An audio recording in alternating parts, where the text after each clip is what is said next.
ഉഹദിൽ നബി സല്ലല്ലാഹു അലൈഹി വസല്ലമയും സഹാബത്തും നബി അവർക്ക് മുന്നോട്ട് വെച്ച ആദ്യത്തെ അഭിപ്രായം എന്തായിരുന്നു? നമ്മൾ മദീനയിൽ നിന്ന് പുറത്തിറങ്ങേണ്ടതില്ല, മറിച്ച് മദീനയിൽ തന്നെ കഴിയാം, അവരിങ്ങോട്ട് വരട്ടെ, മുശ്രിക്കുകൾ ഇങ്ങോട്ട് വരട്ടെ.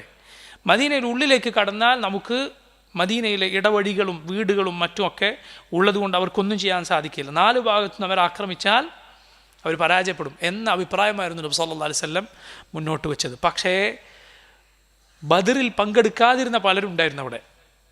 അവർ പറഞ്ഞു, നബി അത് വേണ്ട, ഞങ്ങൾക്ക് അങ്ങോട്ട് പോകാം, മദീനയിലേക്ക് അവരെ കടക്കാൻ നമുക്ക് അനുവദിക്കേണ്ട, അങ്ങോട്ട് ചെന്ന് യുദ്ധം ചെയ്യും. കാരണം അവർക്ക് ബദറിൽ പങ്കെടുക്കാത്ത ആ നഷ്ടബോധം ഉണ്ടായിരുന്നു.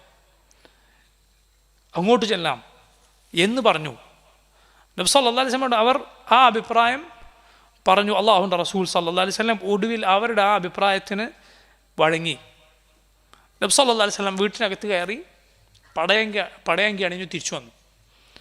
നബി ഉള്ളിലേക്ക് പോയപ്പോൾ ആളുകൾക്കിടയിൽ ചർച്ചയായി. ഉഹുദിൽ വെച്ചാണിത്. ആളുകൾ പറഞ്ഞു, നമ്മൾ വെറുതെ നബിയെ നിർബന്ധിച്ചു. സല്ലല്ലാഹു അലൈഹി വസല്ലം പറഞ്ഞ് കേൾക്കുന്നതല്ല ഖൈർ, നബിയുടെ തീരുമാനം എന്തിനാണ് നമ്മൾ മാറ്റിയത്? നമ്മൾ പറഞ്ഞിട്ടാണ് നബി മാറ്റിയത്. നബി സല്ലല്ലാഹു അലൈഹി വസല്ലം പടയങ്കിയാണ് തിരിച്ചു വന്നപ്പോൾ അവർ പറഞ്ഞു, നബിയെ അങ്ങ് പറഞ്ഞതുപോലെ തന്നെ നടക്കട്ടെ, അവരിങ്ങോട്ട് വന്നോട്ടെ, പുറത്തിറങ്ങണ്ട. അള്ളാഹുവിൻ്റെ റസൂൽ സല്ലല്ലാഹു അലൈഹി വസല്ലം പറഞ്ഞു, ഒരു നബിക്ക് പടച്ചട്ട അണിഞ്ഞു കഴിഞ്ഞാൽ പിന്നെ പിന്മാറാൻ പാടില്ല. പടച്ചട്ട അണിഞ്ഞു കഴിഞ്ഞാൽ പിന്നെ ഒരു നബി പിന്മാറാൻ പാടില്ല, പുറപ്പെടുക. അങ്ങനെയാണ് ഉഹദിലേക്ക് അവർ പുറപ്പെട്ടത്. സുബ്ഹാനല്ലാഹ്, എന്ത് സംഭവിച്ചു? മുസ്ലിമീങ്ങൾക്ക് വലിയ നഷ്ടമുണ്ടായി. നോക്കൂ നിങ്ങൾ, കാരണം ദർറും നഫഉ, ഉപകാരവും ഉപദ്രവങ്ങൾ അള്ളാഹുവിൻ്റെ തീരുമാനത്തിലാണ്. ആ ബദരീങ്ങൾ അവരുടെ പേര് എഴുതി തൂക്കിയാൽ അപകടങ്ങൾ ഉണ്ടാവുകയില്ല എന്ന് ചില ആളുകൾ പറയുന്നു. എന്ന് മാത്രമല്ല, പ്രയാസങ്ങൾ ഉണ്ടായാൽ നീ വിളിക്കൂ. ബദർ മൗലിദിൽ നമുക്ക് കാണാം, യാമൻ ബിഹി ഹല്ലർ റജ വമൻ ബിഹമ്മിൻ നകിദ. ആർക്കാണോ ബുദ്ധിമുട്ടുണ്ടായത്, പ്രയാസമുണ്ടായത്, അങ്ങനെ ബുദ്ധിമുട്ടും പ്രയാസവും ഉള്ളവനെ ഖുൽ നാദിയൻ, നീ വിളിച്ചോളൂ, മുസ്തൻജിദൻ, സഹായം തേടിക്കൊണ്ട് വിളിച്ചോളൂ, യാ അഹ്ല ബദർ ശുഹദാ, ഓ ബദർ ശുഹദാക്കളെ എന്ന് വിളിച്ചോളൂ എന്ന് ബദർ മൗലിദുകാരൻ എഴുതി വച്ചിരിക്കുകയാണ്. മുസ്ലിമീങ്ങൾ ബദരീങ്ങളെ പ്രയാസമുണ്ടായി വിളിക്കുകയാണ്.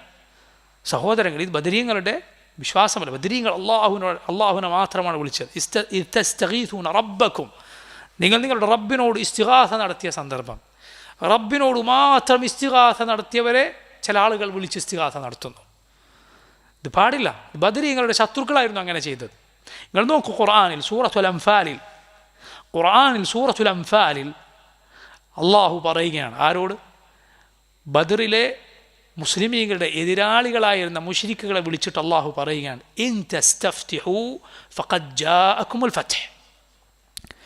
നിങ്ങൾ ഈ 2 സംഘങ്ങൾക്കിടയിൽ ഒരു തീരുമാനമുണ്ടാക്കാൻ നിങ്ങൾ തേടിയിരുന്നില്ലേ? ഇതാ തീരുമാനം വന്നിരിക്കുന്നു, തീർപ്പുണ്ടായിരിക്കുന്നു. കാരണം എന്താ? അള്ളാഹു അങ്ങനെ പറയാൻ കാരണം എന്താണ്? മുശ്രിക്കുകൾ ബദറിലേക്ക് പോകുന്നതിന് മുൻപ് കഅബത്തിൻ്റെ അരികിൽ വെച്ച് അബൂജഹലും കൂട്ടർ അള്ളാഹുവിനോട് പ്രാർത്ഥിച്ചിരുന്നതാണ്, അള്ളാഹു ഇതിൽ സത്യത്തിൻ്റെ കക്ഷി ഏതാണ് അവരെ വിജയിപ്പിക്കൂ.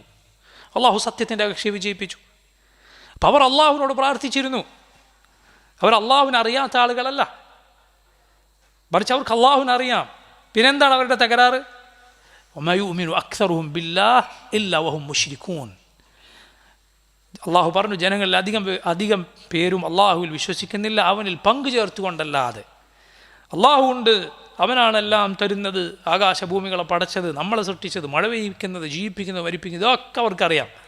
അതിലൊന്നും അവർക്ക് യാതൊരു തർക്കവുമില്ല. പിന്നെന്താണ് അവരുടെ പ്രശ്നം? അവർ അങ്ങോട്ട് കൊടുക്കേണ്ട ഇബാദത്തിൽ അള്ളാഹുവിന് നൽകേണ്ടത്, അള്ളാഹുവിന് മാത്രം നൽകേണ്ടത് അള്ളാഹുവിന് നൽകും, അല്ലാത്തവർക്കും നൽകും. അതിന് പല ന്യായങ്ങൾ പറയും. ഇവർ ഞങ്ങളുടെ ശുപാർശക്കാരാണ്, ഞങ്ങൾ അള്ളാഹുവിലേക്ക് അടുപ്പിക്കുന്നവരാണ് എന്നല്ല. അപ്പോൾ ഇത് ബദറിലെ സുപ്രധാനമായ പാഠമാണ്. തൗഹീദിന് വേണ്ടിയാണ് ബദറുണ്ടായത്. ലാ ഇലാഹ ഇല്ലല്ലാഹ് എന്നതിന് വേണ്ടിയാണ് ബദറുണ്ടായത്. അതായിരുന്നു അവർ തമ്മിലുള്ള തർക്കം. എന്നിട്ട് നീ ലാ ഇലാഹ ഇല്ലല്ലാഹ് ഒഴിവാക്കി അള്ളാഹു അല്ലാത്തവർ വിളിച്ച് പ്രാർത്ഥിച്ച് ഏത് ബദരീങ്ങളോട് സ്നേഹമാണ് അവകാശപ്പെടുന്നത്? ശരിയല്ല, വളരെ തെറ്റാണ്.